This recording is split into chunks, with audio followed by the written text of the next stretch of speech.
मुझे तो लगे कि सामने बैठने वाले कम पड़ जाए, इतने यहाँ बैठे तो और आनंद आएगा। ये ऐसे बढ़ते जाए संख्या। पढ़ने की कोई उम्र नहीं होती, और डिग्री हासिल करो, सर्विस करते करते करो। पढ़ने के लिए लगातार अपने लिए मार्ग खोल के चले। लोकतंत्र की खूबसूरती है कि एक चाय वाला देश का प्रधानमंत्री बनता है और एक गाय वाला मुख्यमंत्री बनता है। अंग्रेजों लगता था कि वही टॉप कर सकते, वही पास हो सकते, तो भारतीय प्रतिभा ने उस समय भी इस बात को सिद्ध किया। अश्विनी वैष्णव जैसे आईएएस को नौकरी मार के मंत्री भी बन सकते हो, आप चिंता मत करना। आप सब सौभाग्यशाली हैं। जब आजादी का अमृत काल 2047 होगा, तब आप योग्य जगह पर, अपनी जगह पर, इस देश के साथ, मध्य प्रदेश के अपने इस गौरव को अंदर से बाहर ला करके दुनिया के सामने दुनिया का नंबर 1 देश बन करके रहेगा। मैं आपके माध्यम से उस काल की कल्पना करके आनंदित हो रहा हूं, और आप सबको भी परमात्मा की दया से, महाकाल के आशीर्वाद से धीरे धीरे जब से हमने प्रारंभ किया था, अनुपम जी, मुझे लगता है कि वो संख्या छोटी थी, अब ये मंच बड़ा होता जा रहा है। जोरदार अभिनंदन करो। 63-61 की संख्या। ये नव संकल्प, नव सामर्थ्य, ऊर्जा का और क्षमता, योग्यता का प्लेटफॉर्म। मुझे तो लगे कि सामने बैठने वाले कम पड़ जाए, इतने यहाँ बैठे तो और आनंद आएगा। ये ऐसे बढ़ते जाए संख्या। लेकिन ये बात सही है कि हमारे बीच आज जिस परीक्षा के माध्यम से आप सब अपना अपना सिलेक्शन करा के आए हैं, एक नई जवाबदारी, नई दुनिया में आप प्रवेश कर रहे हैं। खास करके दुनिया के सबसे बड़े लोकतांत्रिक देश के अंदर ये मौका मिलना, ये बड़े सौभाग्य की बात होती। और उससे ज़्यादा और आनंद आता है जब हमारे बीच में से अक्षत भी निकलता है और ईशान भी निकलता है, हमारे लिए प्रक्षाल भी निकलता है। जब टॉप रैंक होती है, उस टॉप रैंक में भी मध्य प्रदेश के बच्चे हैं जिनने अपनी पोजीशन बनाई है। मैं आप दोनों को भी बधाई देना चाहता हूँ। ये हमारे लिए गौरव की बात है कि मध्य प्रदेश विक्रमादित्य के उस गौरवशाली अतीत को जीता है, जिसके कारण से यहाँ के बच्चों ने दुनिया में अपनी प्रतिभा से, मेधा से अपने झंडे गाड़े। और अक्षत को भी मैं बधाई देना चाहता हूँ। अक्षत, आपने भी अपनी अच्छी पोजीशन बनाई। जोरदार तालियां अक्षत के लिए भी।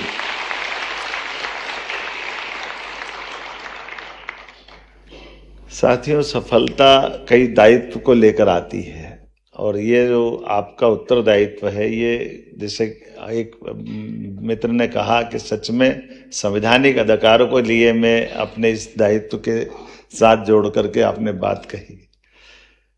ये अलग बात है कि थोड़ा सा मैं उसी बात को दूसरे ढंग से कहता हूं कि लोकतंत्र के अंदर लोकतंत्र की खूबसूरती है। हमारा चयन हो ना हो, आपका चयन पक्का रहता है एक बार के बाद, ये पक्का।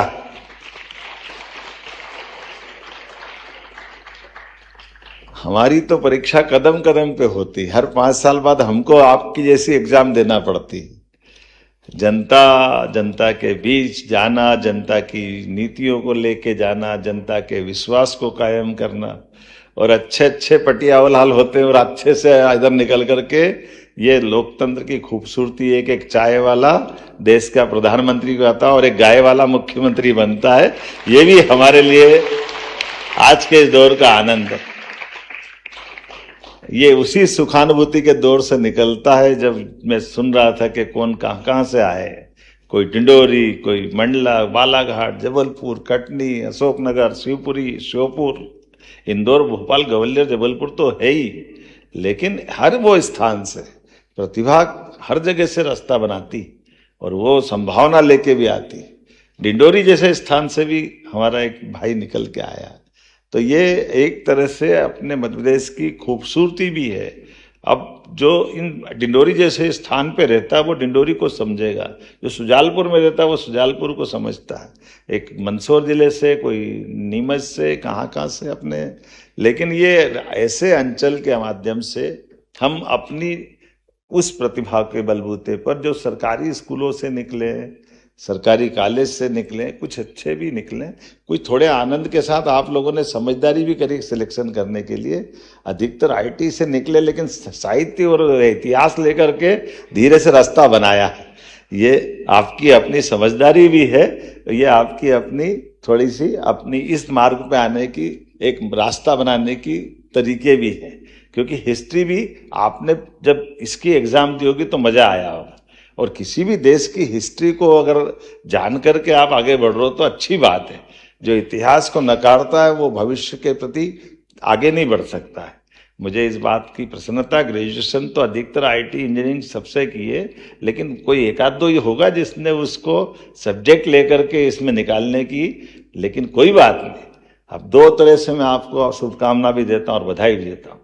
एक तो पढ़ने की कोई उम्र नहीं होती, और डिग्री हासिल करो, सर्विस करते करते करो, पढ़ने के लिए लगातार अपने लिए मार्ग खोल के चले।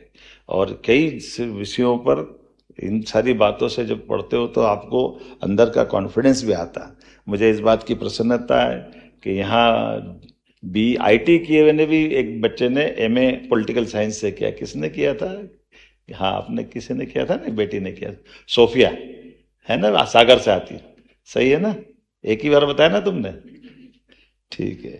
मैंने भी पॉलिटिकल साइंस का एमए एमबीए, बाद में मैं जब टूरिज्म चेयरमैन था, यूडीए चेयरमैन था, बराबर जाकर के बच्चों के साथ एग्जाम उनके साथ बैठ करके क्लासरूम में दी थी।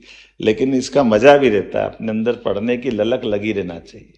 और लेकिन एक बात और है, थोड़ी सी इस बात को भी आप समझना कि हमारे बीच में एक जवाबदारी आपको मिली है। ये जवाबदारी हमको अपने परिवार के साथ समाज के बीच में उस उत्तरदायित्व की तरफ ले जाती है कि जब आपके लिए आपका परिवार, निजी परिवार, लेकिन आपकी जवाबदारी के बलबूते पर पूरा कार्यक्षेत्र आपको एक उस भाव से देखता है जो भविष्य में आपके माध्यम से एक बड़ा सेवा के संकल्प की पूर्ति करता है, शासन की योजनाओं को जमीन पे उतारने का अवसर देता है, और आपके माध्यम से कई सारे छोटे से छोटे लोगों के सुख में आप भागीदार बन सकते हैं, उनको सुखी कर सकते हैं, उनके साथ खड़े हो सकते हैं। और सच में सुखी तो वही है जो दूसरे के सुख को बढ़ा सके, सुख में अपनी भूमिका अदा कर ले। लेकिन एक बात और भी है कि हमको ये कॉलेज की पढ़ाई के बाद, इस एग्जाम के बाद आदमी में ठहराव आ जाता है कि अब मैं आईएएस हो गया, अब इसके बाद ठीक है जो होगा चलता रहेगा। ऐसे में कई सारे मैं लोगों को जानता हूं जिन्होंने इधर रैंक भी हासिल करी, बड़ी पोस्ट, लेकिन मैदान में प्रैक्टिकल रूप से लाने में कई प्रकार की चुनौतियों में वो कमजोर साबित हुए। उनकी अपनी भूमिका जितने प्रकार से हो सकती है। और ये इसका वैसे तो देश का हमारा उदाहरण सामने है। हमने नेताजी सुभाष चंद्र बोस को 1923 में आईसीएस की एग्जाम पास करके वो टॉप रैंक में आए थे, लेकिन अपना सिलेक्शन करा करके उस काल की आवश्यकता ऐसी थी जब अंग्रेजों लगता था कि वही टॉप कर सकते, वही पास हो सकते, तो भारतीय प्रतिभा ने उस समय भी इस बात को सिद्ध किया कि देखो तुम्हारी एग्जाम कितनी कठिन क्यों ना हो, हम पास कर सकते। लेकिन हमको नौकरी नहीं करना, उन्हें नौकरी नहीं की, सेवा का मार्ग अपनाया, राजनीतिक मार्ग अपनाया, और कितने प्रकार की उनने अपने जीवन। और वो नहीं, आज संयोग से 23 मार्च है, हमारे मध्य प्रदेश के एक बच्चे का जो पढ़ने के लिए गए थे बनारस, और मैं उनके घर भी गया था। अत्यंत एक छोटी सी झोपड़ी में जिनका जन्म हुआ, छोटे से स्थान पर, अलीराजपुर के जैसे भाबरा नामक स्थान पर, शहीद भगत सिंह का, हमारे चंद्रशेखर आजाद का, अपने राज्य के अंदर जो चंद्रशेखर आजाद के साथी भगत सिंह का आज बलिदान दिवस है। तो कितनी छोटे स्थान से भी पढ़ने के लिए गए, माँ अकेली है, और कहा देश के लिए आवश्यकता थी। तो उस समय के युवाओं ने ये जो अपनी देश की आज़ादी के लिए अपनी कीमत चुका करके प्राण के न्यौछावर करते हुए, चंद्रशेखर आजाद, भगत सिंह, ऐसी लंबी क्रांतिकारियों की परंपरा है जिन्होंने देश की आज़ादी के लिए संघर्ष किया। लेकिन वो उस समय बलिदान का समय था, आज देश के लिए जीने का समय। माननीय मोदी जी के नेतृत्व में देश को आगे बढ़ाने का है, कई सारे इस प्रकार के वंचित वर्गों के लिए लड़ने का, उनके लिए आपकी सेवाओं के माध्यम से इस देश को आगे बढ़ाने का, और सबकी सेवा के माध्यम से जो हमारी मानवोचित यहाँ की संस्कृति है, जिसका उदात्त ध्येय वाक्य हमारा है, जिसमें हम अलग अलग प्रकार से जियो और जीने दो का भाव भी देखते हैं, और मानवीयता की स्थापना के लिए हम सदैव से देश दुनिया में अलग प्रकार से जाना जाता है, हर काल, हर समय, हर परिस्थिति में। यहाँ के लोगों की विशेषता अलग प्रकार की होती, तो वो अवसर भी आपको मिल रहा है। मैं उम्मीद करूंगा, नहीं तो एक और मौका भी दिख रहा आपके सामने बड़ा। मुझे मालूम है कि शायद कई सारे लोग उनके साथ के हैं। मैंने केवल नेताजी सुभाष चंद्र बोस की बात नहीं की, आज के समय में ये मौका भी है, आप चिंता मत करना। अश्विनी वैष्णव जैसे आईएएस को नौकरी मार के मंत्री भी बन सकते हो, आप चिंता मत करना। इधर आगे का चांस भी है आपको।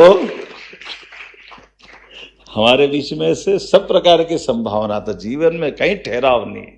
जिस मार्ग पे चलो सफलता के साथ, सफलता सबसे पहले दूसरों को दिखाने की नहीं होती, अपने मन की अंदर की सुखानुभूति होती, अपने आप का कॉन्फिडेंस होता है कि हाँ मैं ये काम कर सकता हूँ, और उस काम को करने से मैं कितने लोगों का भला कर सकता हूँ। मैं आज के इस अवसर पर थोड़ा सा समय मुझे कम पड़ रहा है, लेकिन वास्तव में मैं चाहता था कि और समय दूं, लेकिन कुछ कारण से मैं जल्दी जाना चाह रहा हूँ। आपके संवाद के कार्यक्रम के लिए माननीय मंत्री जी यहाँ रहेंगे, अनुपम राजन जी। उच्च शिक्षा विभाग के लिए जोरदार ताली बजाओ, ये हमारे लिए वाकई ये बहुत अच्छा अवसर भी है। और मैं आप आज के इस अवसर पर खास करके अपने बीच में से कुछ अपेक्षा आपसे बताता हूं। पहली अपेक्षा अंत्योदय की है, गरीब से गरीब आदमी के जीवन में आप मदद करें तो यह आपका यहाँ तक आना सार्थक होगा। दूसरी अपेक्षा नवाचार और आत्मनिर्भरता की, आप काम करते करते नवाचार पे ध्यान दें और अपनी आत्मनिर्भरता के बलबूते पर जो काम मिले वहाँ वो स्थायी रूप से कैसे कर सकते हैं। समय की सुचिता, समय भी जाए लेकिन समय का सदुपयोग हो जाए, इस दिशा में आप जरूर प्रयास करेंगे। इसी प्रकार से ईमानदारी और सत्यनिष्ठा का मार्ग कभी न छोड़े, ये अपेक्षा आपसे करता हूँ। और पांचवी, इस आत्मनिर्भर और विकसित भारत का ये जो समय चल रहा है, इसके आप शिल्पकार बने, ये अपेक्षा करते हुए मैं आपको शुभकामना देता हूँ, बधाई देता हूँ। बहुत बहुत धन्यवाद।